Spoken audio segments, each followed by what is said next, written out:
আসসালামু আলাইকুম রহমতুল্লাহ ওবরাকাতু।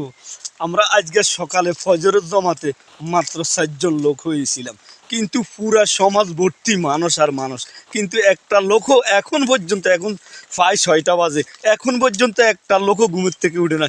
সবাই কিন্তু আরামসে ঘুমাইতেছে।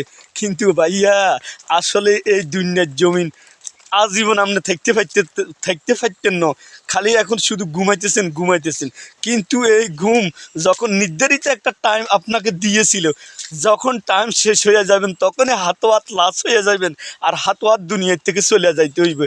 আপনার এই দুনিয়ায় মানে অল্প কয়েকদিনের জন্য আপনারা এই দুনিয়াতে ফাটাইছে, কিন্তু এই দুনিয়াতে ফাটাই যদি আপনি মালিকের সেজদা না দেন আর এবাদত না করেন, তাহলে কিন্তু এই দুনিয়ার জিন্দিগি পরবর্তীতে শুধু আফসোস আর আফসোস। কিন্তু আফসোস করি আর এখন লাভ হইতো না। যখন এই দুনিয়ার থেকে আপনার যখন হায়াত শেষ হয়ে যাবে, তখন আপনার হাত লাশ হয়ে যাবে। তখন যদি আর লাশ হওয়ার পরে যখন দুনিয়ায় কি কবরে যান,